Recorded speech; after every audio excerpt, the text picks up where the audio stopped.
What's good, everybody? Hope everybody's doing well. It's your boy AyeBee. Welcome back to the final regular episode of Pain Perception. Today we're going to be breaking down Letter to Home. Let's get it.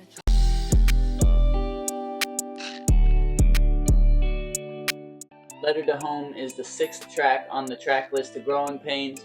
It's one of the deepest cuts, and it's really the reason why I waited so long to make this episode. I wrote this song to really talk about my home life as a kid and how I'm sure everybody has disputes with their parents, and in my situation, having a step-parent, I'm sure a lot of people can relate to button heads with their step-parents or their stepchild, and I felt like that was a very important part of my story to express and really put onto this album for other people to relate to. This track is written from a perspective of me being grown now and a lot more mature and kind of looking back on situations and kind of expressing the different battles that I faced in my home life, whether it was with parents or had to do with my brothers.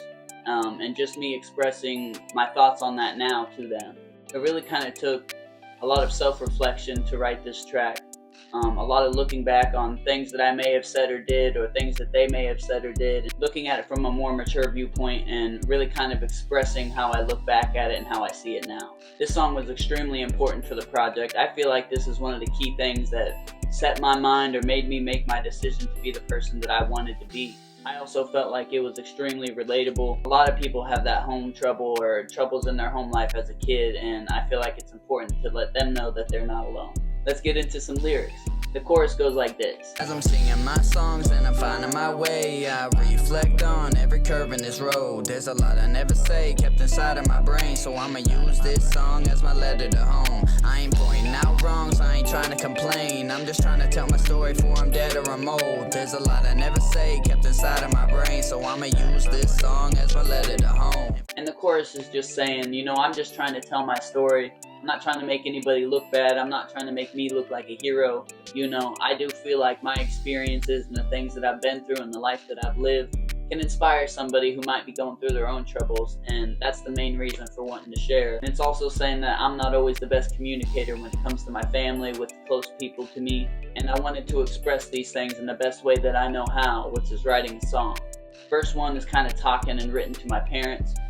Really just talking about our disputes and the way I kind of look back at those. I start off verse 1 by saying this. See, my dynamic with my family has always felt tough. Maybe it's cause when Dad was mad, he took his belt off. Matter of fact, there's a few things we never settle. It's probably why I emptied his baggie to take the edge off. And this is just talking about how I always really felt like my relationship with my dad or with my stepmom was always strained, and my dad was a physical disciplinarian when I was a kid. He had and admits to his own faults, and we've grown and learned past those things over the years, and I feel like as a kid I didn't have that resolve and I didn't have that resolution to those feelings about the situation, and it kind of definitely led into me with substances or with just my behavior in general. I go on to say this. Not to mention my relationship with a stepmom, who always made me feel like I steady was being stepped on. We're civil now, but I've always had a question. How the fuck you scream at a little kid with depression?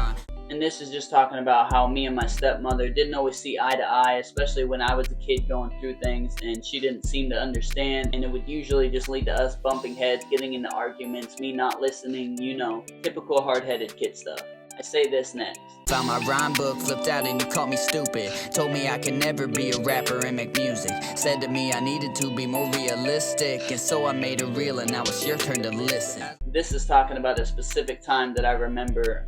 My stepmom found my rhyme book and made a big deal about it, told me I wasn't a gangster rapper, told me I couldn't follow that path in life. Honestly, looking back, it kind of amuses me because that's some of the best fuel that I've received and some of the best motivation. Verse number 2. Verse 2 really talks about me taking accountability for being hard-headed and not always making the greatest decisions. A good example is when I say this.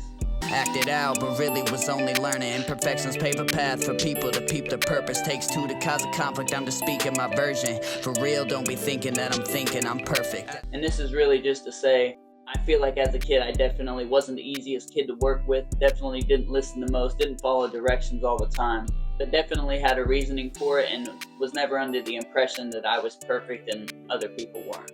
In verse number 3, I'm talking to my brothers. I say this. to my brothers, all three of y'all, just wanna say that I love you. Yeah, I never call and I ain't the one to bug ya. Ain't good at being involved, so I stay back and I wonder if you look back as fondly as I do on our upcoming. And this is addressing my brothers and just saying that I do appreciate them from a distance because I'm seem to be antisocial, but hopefully they look back on our upbringing and our time together as kids as fondly as I do. I go on to say this later in the verse. That's the type of stuff that brothers do to make me evolve, so I just want you all to know that I am thankful for y'all, for real. And this is just to say thank you, you know, for all the things that they taught me, for the fights we had, for the lessons that I learned from them, you know, and I definitely appreciate them. I appreciate y'all if y'all watching. Definitely wouldn't be where I am without y'all's influence. That's pretty much it. This has been AyeBee breaking down Letter to Home. I appreciate y'all tuning in. Like I said, this is the final regular episode of Pain Perception. I appreciate anybody who has made it through the entire series. This series was not super easy to make. It did take some extra reflection and some extra thought for me to put in, so I do appreciate all the love and support shown on these. If you enjoyed the video, leave me a like, throw me a subscribe if you haven't. Share this video with somebody else who enjoys music. You can find this song on all platforms under AyeBee on my album Growing Pains. This is track number 6. I appreciate y'all for tuning in. I got more coming up soon. Stay tuned. Peace.